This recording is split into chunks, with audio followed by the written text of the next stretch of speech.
It's one of the most famous, most dramatic assassinations in all of human history. We're talking about a coordinated attack right in the heart of Rome that didn't just kill a man. It really killed an entire era and, believe it or not, gave birth to an empire. So let's dive into the plot, the key players, and the absolutely massive consequences of the death of Julius Caesar.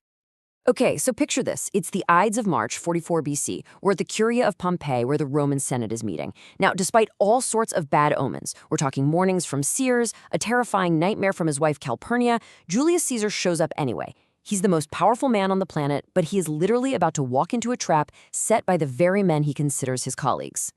So, how does it all kick off? Well, the signal comes from a senator named Julius Cimber. He walks up to Caesar, pretending he has a petition, but then he grabs Caesar's toga and yanks it down from his shoulders. Caesar is shocked, right? He shouts, "Why? This is violence!" And in that split second, he knows something is deeply, deeply wrong. It's the last moment of calm before absolute chaos just erupts. And then it happens. In an instant, daggers are out. The first senator to strike is named Casca. Then another hits him, and another. It's a total frenzy. You've got over 60 senators involved, and in the chaos, they're even stabbing each other by accident. When it's all over, Caesar is lying dead at the foot of the statue of his old enemy, Pompey. An autopsy would later count 23 stab wounds. 23. Though incredibly, only one of them was actually fatal. I mean, just think about the scale of this for a second.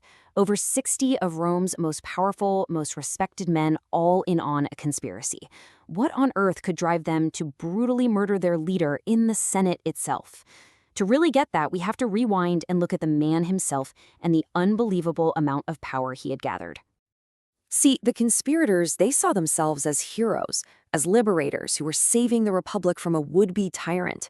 But if you ask Caesar or his supporters, he was the one saving Rome from a corrupt, broken system. His whole path to power was a direct challenge to everything the Republic was supposed to stand for. And that challenge really hit its boiling point right here, at a little river called the Rubicon. After his incredible victories in Gaul, the Senate basically got scared. They ordered Caesar to disband his army and come home as a regular citizen. He said no. By leading his legion across the Rubicon, he was committing an act of open treason. There was no turning back. It was war.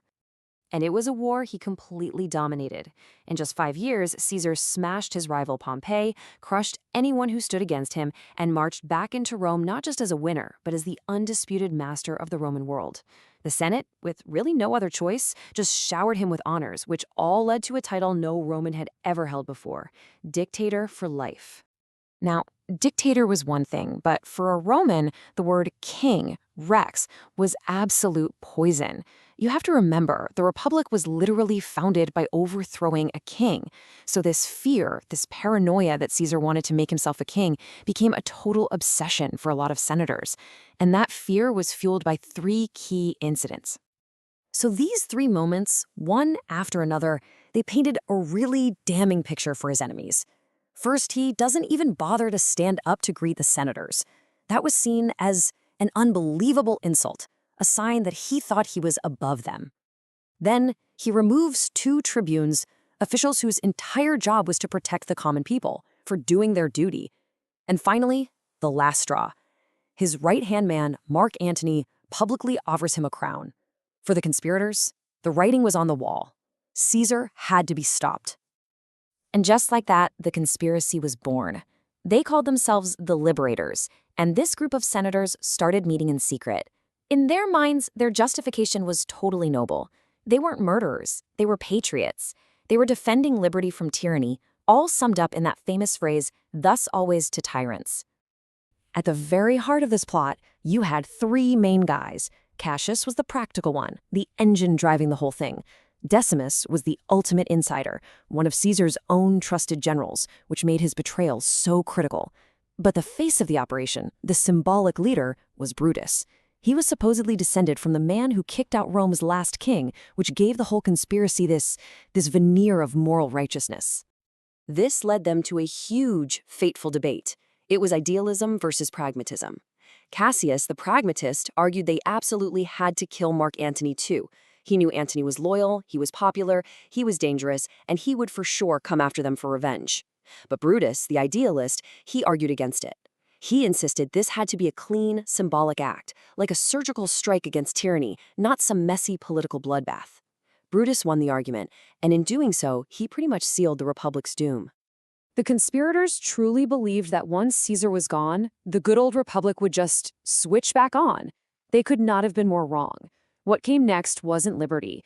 It was a massive power vacuum that unleashed forces way more destructive than Caesar ever was.